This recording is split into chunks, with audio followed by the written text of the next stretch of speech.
നമസ്കാരം. എല്ലാ പ്രിയപ്പെട്ട കൂട്ടുകാർക്കും ഫാസിസ് അക്കാഡമിയുടെ ഇന്നത്തെ പരീക്ഷ വിശകലന വീഡിയോയിലേക്ക് ഹാർദമായ സ്വാഗതം. ഇന്ന് നടന്ന പരീക്ഷ നമുക്കറിയാം. ഇന്ന് നടന്ന ഏതായിരുന്നു?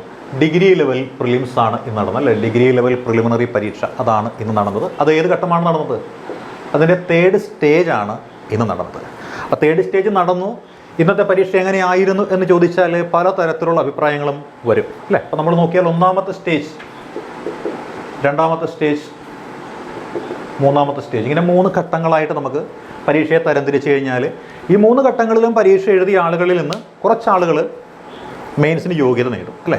PSC നടത്തുന്നത് നോർമലൈസേഷൻ എന്ന് പറഞ്ഞൊരു പ്രക്രിയയാണ്. അതിൻ്റെ മാനദണ്ഡം എന്താണ് എന്ന് PSCക്ക് പോലും വ്യക്തമായിട്ട് അറിയില്ല. പക്ഷേ സാധാരണ ഒരു മനുഷ്യൻ്റെ കാഴ്ചപ്പാടിൽ നോക്കിയാൽ ഒന്നാമത്തെ ഘട്ടത്തിൽ നല്ല മാർക്ക് നേടിയ ഒരു 5000 പേരെയോ, രണ്ടാമത്തെ ഘട്ടത്തിലാണെന്നുണ്ടെങ്കിൽ ഇതേ ആൾക്കാരെയോ, മൂന്നാമത്തെ ഘട്ടത്തിലാണെങ്കിൽ ഏറ്റവും കുറഞ്ഞത് ഇത്രയും ആൾക്കാരെ തിരഞ്ഞെടുത്ത് കഴിഞ്ഞാൽ ഒരാക്ഷേപവും ഇല്ലാത്ത രീതിയിൽ 3 ഘട്ടങ്ങളിലും പരീക്ഷ എഴുതിയ കൂടുതൽ മാർക്കുള്ള നല്ല രീതിയിൽ പഠിച്ചിട്ടുള്ള ആളുകൾക്ക് മെയിൻ പരീക്ഷയ്ക്ക് യോഗ്യത കിട്ടും. പക്ഷേ നോർമലൈസേഷൻ എന്നും പറഞ്ഞൊരു ഘട്ടം അല്ലെങ്കിൽ ഒരു പുതിയ സിസ്റ്റം കൊണ്ടുവന്ന് കഴിയണമെന്നുണ്ടെങ്കിൽ ഒന്നാമത്തെ ഘട്ടത്തിൽ എഴുതിയ ആളുകൾക്ക് പരീക്ഷ കുറച്ച് എളുപ്പമായി കഴിഞ്ഞാൽ ആ പാവപ്പെട്ട ആളുകൾക്ക് യാതൊരു തരത്തിലുള്ള പരിഗണനയും കിട്ടുന്നില്ല. രണ്ടാമത്തെയും മൂന്നാമത്തെയും ഘട്ടത്തിൽ എഴുതിയ ആളുകൾക്ക് പരീക്ഷ ഇച്ചിരി ടഫായി, പക്ഷെ അവർക്ക് ഒരു പരിഗണന എന്ന രീതിയിൽ മാർക്ക് അങ്ങോട്ട് കൊടുക്കുന്നു. ആ ഒരു പാകപ്പിഴ എന്ന് പറയുന്നത് പൂർണ്ണമായിട്ടും ഒഴിവാക്കാനായിട്ട് സാധിക്കുന്നതാണ്. അപ്പോൾ നമ്മൾ നോക്കിയാൽ എന്താണ്, എങ്ങനെയാണ് എന്നുള്ള കാര്യങ്ങളാണ് ഇവിടെ നമ്മളിപ്പോൾ നോക്കാൻ പോകുന്നത്. അപ്പോൾ ഒന്നാമത്തെ ഘട്ടത്തിൽ ഇതിപ്പോൾ എൻ്റെ ഒരു ഒപ്പീനിയനാണ് ഞാൻ പറഞ്ഞത്. അതായത് നോർമലൈസേഷൻ എന്നും പറഞ്ഞുകൊണ്ട് മനുഷ്യന് മനസ്സിലാകാത്ത കാര്യങ്ങൾ ചെയ്ത് വെറുതെ പിള്ളേരുടെ പ്രാക്ക് പിടിക്കേണ്ട കാര്യമില്ല, ഉള്ള രീതിയിൽ ചെയ്താൽ മതിയാവും. ഇപ്പം നമ്മുടെ ഒരു ഒപ്പീനിയൻ പറഞ്ഞു കഴിഞ്ഞാൽ ഒന്നാമത്തെ പരീക്ഷ കഴിഞ്ഞപ്പോൾ പൊതുവേ നോക്കിയാൽ ജനറൽ നോളജിൻ്റെ മേഖല താരതമ്യേന എളുപ്പമുള്ളതായിരുന്നു. കുറേയധികം ചോദ്യങ്ങൾ സിമ്പിളായിട്ടുള്ളതുണ്ടായിരുന്നു. അതുപോലെ തന്നെ മലയാളം, ഇംഗ്ലീഷും കുറച്ച് ലളിതമായിട്ട് തോന്നിയിരുന്നു. എന്നിരുന്നാൽ തന്നെയും ഒരു 50 മാർക്ക് എന്ന് പറയുന്നത് ഈസി ആയിട്ട് സ്കോർ ചെയ്യാൻ പറ്റുന്ന ഒരു പരീക്ഷയായിരുന്നു ഒന്നാമത്തെ പരീക്ഷ എന്ന് പറയുന്നത്. അതിൽ പ്രധാനമായിട്ടും ആളുകൾ എഴുതുന്ന പരീക്ഷ എന്ന് വെച്ചാൽ ഏതാണ്? LSGD പഞ്ചായത്ത് സെക്രട്ടറി പരീക്ഷ എഴുതും, അതേപോലെ തന്നെ സബ് ഇൻസ്പെക്ടർ, ഈ പരീക്ഷകൾ എഴുതുന്നത്. അപ്പോൾ ഇതുമായി ബന്ധപ്പെട്ടുകൊണ്ട് നമ്മൾ നമ്മുടേതായ രീതിയിൽ വിശകലനത്തെ പറഞ്ഞാൽ എന്തായിരിക്കാം? LSGDക്ക് 50 മാർക്ക് നേടാൻ സാധിക്കുന്ന ആളുകൾക്ക് പഠിച്ചു തുടങ്ങാം, അല്ലെങ്കിൽ ഉറപ്പായിട്ടും പഠിച്ചു തുടങ്ങാമെന്ന് പറഞ്ഞു. അതേപോലെ സബ് ഇൻസ്പെക്ടറിൻ്റെ കാറ്റഗറിയിൽ നമ്മൾ പറഞ്ഞ എന്തായിരുന്നു?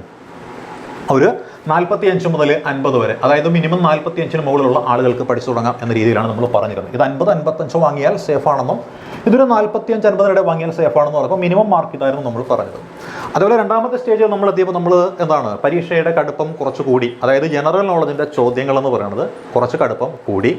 അതേപോലെ ആ ഗണിതശാസ്ത്ര മേഖലയിൽ കുറച്ച് ടൈമും കൂടി വേണ്ടി വന്നു. പിന്നെ ഇംഗ്ലീഷിലും മലയാളത്തിലും താരതമ്യേന ഒന്നാമത്തേതിൻ്റെ അത്രയും ആനുകൂല്യം കിട്ടാത്ത ഒരു ഘടനയും വന്നു. അപ്പോൾ ഇവിടെ നമുക്ക് മാർക്ക് എന്ന് പറയുന്നത് ഒരു 45-ന് മുകളിൽ എന്ന രീതിയിൽ, 45-നും 50-നും ഇടയിലാണ് നമ്മളിവിടെ കട്ട് ഓഫ് എന്ന രീതിയിൽ പറഞ്ഞിരുന്നത്, അല്ലേ? കട്ട് ഓഫ് അല്ല, സാധ്യത മാർക്ക് എന്ന രീതിയിൽ പറഞ്ഞിരുന്നത്. ഇവിടെയാണെങ്കിൽ ഒരു 40 മുതൽ 45 എന്ന രീതിയിലാണ് നമ്മൾ പറഞ്ഞിരുന്നത്. ഇനി മൂന്നാമത്തെ ഘട്ടം, അതായത് ഇന്നത്തെ ഘട്ടം എങ്ങനെ ഉണ്ടായിരുന്നു എന്ന് ചോദിച്ചാൽ ഇന്നത്തെ പരീക്ഷ നമുക്കറിയാം അല്ലേതായിരുന്നു? മലയാളം വളരെ എളുപ്പമുള്ളതായിരുന്നു. 10-ൽ 10 കിട്ടുന്ന തരത്തിലുള്ള ചോദ്യങ്ങൾ നന്നായിട്ട് പഠിച്ച ആളുകളെ സംബന്ധിച്ച്. എന്നാലും 8 മാർക്കിൽ കുറയാതെ ഒരാൾക്ക് കിട്ടും. ഇംഗ്ലീഷ് ആണെന്നുണ്ടെങ്കിലോ 15 എണ്ണമെങ്കിലും മിനിമം ചെയ്ത് നോക്കാൻ പ്രേരണ നൽകുന്ന തരത്തിലുള്ള ചോദ്യങ്ങൾ, അല്ലേ? ഇനി തെറ്റിപ്പോയാൽ ഒരു 12 മാർക്ക് നമുക്ക് ഇംഗ്ലീഷിൽ നിന്ന് കിട്ടും. ഇനി കണക്കിന് സമയം ഇല്ല എന്ന് കണക്ക് കൂട്ടിയാലും സമയം കളയാത്ത ചോദ്യങ്ങൾ മാത്രം നമ്മൾ തിരഞ്ഞെടുത്ത് പിടിച്ചാലും ഒരു 10 മാർക്ക് അവിടെ നിന്ന് മിനിമം കിട്ടും. അങ്ങനെ നോക്കിയാലും നമുക്ക് എന്ത് കിട്ടും? ഒരു 30-ൽ കുറയാത്ത മാർക്ക് എബോവ് ആവറേജ് ആയിട്ടുള്ള പഠിക്കുന്ന ഒരാൾക്ക് മലയാളം, ഇംഗ്ലീഷ്, കണക്കെന്ന മേഖലയിൽ നിന്ന് കിട്ടിയിരിക്കും. ഇനി ജനറൽ നോളജിൻ്റെ മേഖലയിലേക്ക് നോക്കിയാലോ അവിടെ താരതമ്യം നോക്കുമ്പോൾ എന്തായിരിക്കും? 10-15ഓളം ചോദ്യങ്ങൾ ഒറ്റ വാചകത്തിൽ നമുക്ക് ഉത്തരത്തിലേക്ക് പോകാൻ പറ്റുന്ന എളുപ്പമുള്ള കുറച്ച് ചോദ്യങ്ങളുണ്ട്. അതേപോലെ തന്നെ ഭരണഘടനയെ സംബന്ധിച്ചുള്ളതും എക്കണോമിക്സിനെ സംബന്ധിച്ചുള്ളതും ചരിത്രത്തെ സംബന്ധിച്ചുള്ളതുള്ള ചോദ്യങ്ങളൊക്കെ എന്താണ്, നമുക്ക് പ്രചോദനം നൽകുന്നുണ്ട്. കയറി ഉത്തരം ചെയ്യൂ എന്നുള്ള പ്രചോദനം നൽകുന്ന ചോദ്യങ്ങളൊക്കെ ഉണ്ടായിരുന്നു. അപ്പോൾ അങ്ങനെ നോക്കിയാൽ പ്രചോദനം നൽകുന്ന, പ്രലോഭനം നൽകുന്ന ചോദ്യങ്ങളിൽ 2ഉം 3ഉം ഓപ്ഷനുകൾ വായിച്ച് 4ാമത്തിലേക്ക് എത്തുമ്പോൾ അതുണ്ടോ ഇല്ലയോ നമുക്ക് അറിയാത്തൊരവസ്ഥ ഉണ്ടാകും. അപ്പോൾ എന്താണ് അവിടെ കൺഫ്യൂഷൻ ഉണ്ടാകും. അങ്ങനെ കുറേ ചോദ്യങ്ങൾ നമുക്ക് ഒഴിവാക്കാനുള്ള പ്രവണത അവിടെയും കിട്ടും. എന്നിരുന്നാലും ആ ഒരു മേഖലയിൽ നിന്ന് നമ്മൾ നോക്കിയാൽ ഒരു 20 മുതൽ 25 ചോദ്യങ്ങൾ വരെ GK മേഖലയിൽ നിന്നും ഒരു എബോവ് ആവറേജ് ആയിട്ടുള്ള ഒരാൾക്ക് ചെയ്യാനായിട്ട് സാധിക്കുന്ന തരത്തിൽ ഉണ്ടായിരുന്നു. അങ്ങനെ നോക്കിയാൽ നമുക്ക് എന്ത് കിട്ടും? ഒരു 50-55 മാർക്കിനുള്ള ചോദ്യങ്ങൾ അറിയാവുന്നത് ഈ പറയുന്ന മൂന്നാമത്തെ സ്റ്റേജിൽ നമുക്ക് കിട്ടിയിട്ടുള്ളതാണ്. പക്ഷെ എന്നാലും പരീക്ഷകളിലൊക്കെ ഇരുന്ന് ചെയ്യുമ്പോൾ ഉണ്ടാകുന്ന ചില കുഴപ്പങ്ങളൊക്കെ നമുക്കുണ്ടാകും, അല്ലേ? എന്നിരുന്നാലും നമ്മൾ നോക്കിയാൽ 1ഉം 2ഉം ഘട്ടങ്ങൾ അപേക്ഷിച്ച് നോക്കിയാൽ മൂന്നാമത്തെ സ്റ്റേജ് എങ്ങനെ ഉണ്ടായിരുന്നു വെച്ചാൽ കണക്ക് ഇച്ചിരി സമയമെടുത്ത് വേണം ചെയ്യാനായിട്ട്, ഉത്തരങ്ങൾ കിട്ടുന്നത് തന്നെയാണ്. പിന്നെ നമ്മൾ നോക്കിയാൽ ജനറൽ നോളജിൻ്റെ മേഖല എങ്ങനെ എന്ന് നോക്കിയാൽ ജനറൽ നോളജിൻ്റെ മേഖല എങ്ങനെയാണ്? അവിടെയും നമുക്ക് സമയം കൂടുതൽ വേണ്ടി വരും. പക്ഷേ നമ്മുടെ കയ്യിലുള്ള സമയമെന്ന് വെച്ചാൽ വെറും 75 മിനിറ്റാണ്. ഈ 75 മിനിറ്റിനിടയ്ക്ക് ഒരു കാരണവശാലും 100 ചോദ്യങ്ങൾ നമുക്ക് ചെയ്യാൻ പറ്റില്ല. അപ്പോൾ ബുദ്ധിപൂർവ്വം ചെയ്യുന്ന ഒരു 65 ചോദ്യങ്ങളൊക്കെ ചെയ്താൽ മതി എന്ന ദൃഢനിശ്ചയത്തോടു കൂടി പരീക്ഷ ഹാളിൽ കയറുന്ന ആളുകളെ സംബന്ധിച്ചിടത്തോളം അവർക്ക് ഈ പറയുന്ന മാർക്കിനകത്തുള്ള ശരിയായിട്ടുള്ള കാര്യങ്ങൾ ചെയ്തെടുക്കാനായിട്ട് സമയം കിട്ടും. എങ്ങനെ എന്നാലും ഇവർ 50 മേളിൽ മാർക്ക് സ്കോർ ചെയ്യുകയും ഉണ്ടാവും. അപ്പം അങ്ങനെ നോക്കിയാൽ മൂന്നാമത്തെ ഘട്ടത്തിൽ ആരാണ് മികച്ചു നിൽക്കുന്നത് എന്ന് ചോദിച്ചാൽ മൂന്നാമത്തെ ഘട്ടത്തിൽ ഒരു 45 മുതൽ 50 വരെയുള്ള മാർക്ക് സ്കോർ ചെയ്യുന്ന ആളുകളുണ്ടാവും. അവർക്ക് നല്ല രീതിയിൽ പഠിച്ചു തുടങ്ങാനായിട്ട് സാധിക്കും. അതേപോലെ ഈ സബ് ഇൻസ്പെക്ടറുടെ പരീക്ഷയുടെ കാറ്റഗറി ആണെങ്കിൽ നമ്മൾ നോക്കിയാൽ ഒരു 40-45 മാർക്കിനുള്ളിൽ എത്തുന്ന ആളുകൾക്ക് മൂന്നാമത്തേതിലും കിടക്കാൻ സാധിക്കും. അപ്പോൾ നോക്കിയാൽ ഒരു ഓവറോൾ സംഭവം നോക്കിയാൽ എങ്ങനെ എന്ന് നോക്കിയാൽ നമുക്ക് പറയാൻ പറ്റും. അതായത് LSGD എന്ന് പറയുന്നത് നിങ്ങൾ ഈ ഫസ്റ്റ് സെക്കൻഡ് തേർഡ് കാറ്റഗറിയിലാണെന്നുണ്ടെങ്കിൽ ഒരു 45-50 മാർക്ക് നിങ്ങളുടെ കയ്യിലുണ്ട് എന്നുണ്ടെങ്കിൽ നിങ്ങൾക്ക് ധൈര്യമായിട്ട് മെയിൻസിനുള്ള തയ്യാറെടുപ്പ് തുടങ്ങാം.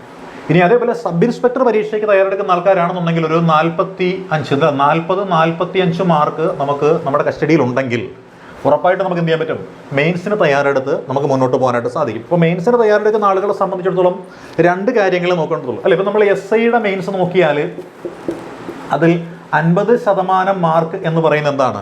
Special topic plus current affairs ആണ് അല്ലേ. 30 മാർക്ക് അല്ലെങ്കിൽ 30% മാർക്ക് വെച്ച് ഇംഗ്ലീഷ്, മലയാളം, മാത്സ് എന്ന് പറഞ്ഞതാണ്. ബാക്കി 20 മാർക്സ് ആണ് GK എന്ന് പറഞ്ഞൊരു സെഗ്മെന്റിൽ നിന്നും വരുന്നത്. ഇത്രയും നമ്മൾ നോക്കിയാൽ സബ് ഇൻസ്പെക്ടറിന്റെ പരീക്ഷയ്ക്ക് തയ്യാറെടുക്കുന്ന ഒരാളിനെ സംബന്ധിച്ചിടത്തോളം ഈ പറയുന്ന സ്പെഷ്യൽ ടോപ്പിക്കിന്റെ 45 മാർക്ക് പ്ലസ് കറണ്ട് അഫയേഴ്സ് പഠിച്ചു കഴിഞ്ഞാൽ അവർക്ക് ഈ പറയുന്ന SIയുടെ പരീക്ഷ വിജയിക്കാൻ സാധിക്കും. കാര്യം എന്താ, പിന്നീടുള്ളത് 30 മാർക്കിൻ്റെ ഇംഗ്ലീഷ്, മാത്സ്, മലയാളം എന്ന മേഖലയാണ്. 20 മാർക്കിൻ്റെ GKയുമാണ്. അതിൽ നിന്ന് എങ്ങനെയായാലും ഒരു 10-30 മാർക്കിൽ കുറയാതെ സ്കോർ ചെയ്യാൻ സാധിക്കുന്ന ഉറപ്പാണ്. 30 മേളിൽ കിട്ടും, അതുറപ്പാണ്. ഈ പറയുന്ന സ്പെഷ്യൽ ടോപ്പിക്കിൽ നിന്ന് ഒരു 30 മാർക്ക് കിട്ടിയാൽ 60 മാർക്ക് കിട്ടും. അവർക്ക് എന്ത് ചെയ്യാൻ പറ്റും, കായികക്ഷമത ഉണ്ടെങ്കിൽ SI ആയിട്ട് പാസ്സാകാനും സാധിക്കും. അങ്ങനെയാണെങ്കിൽ സബ് ഇൻസ്പെക്ടർ എന്ന പരീക്ഷയ്ക്ക് തയ്യാറെടുക്കുന്ന ആളുകൾക്ക് വേണ്ടിയിട്ട് ഈ സ്പെഷ്യൽ ടോപ്പിക്കിൻ്റെ 45 മാർക്കിൻ്റെ ടോപ്പിക്കുകൾ, സ്പെഷ്യൽ ടോപ്പിക്കിൻ്റെ 45 മാർക്കിൻ്റെ ടോപ്പിക്കുകൾ നമ്മുടെ ബാസിസ് അക്കാഡമി നൽകുന്നുണ്ട്. അതായത് ബാസിസ് അക്കാഡമി ഒരു കോഴ്സ് സ്പെഷ്യൽ ടോപ്പിക്കിന് വേണ്ടി മാത്രമായിട്ട് സ്റ്റാർട്ട് ചെയ്യുന്നുണ്ട്. അപ്പോൾ ആ ഒരു കോഴ്സിൽ ജോയിൻ ചെയ്യാൻ താല്പര്യമുള്ളവരുണ്ടെങ്കിൽ ഈ കാണുന്ന നമ്പറാണ് കേട്ടോ. ഏതാണ്? 9846183166 എന്ന നമ്പറിൽ കോൺടാക്ട് ചെയ്യാം.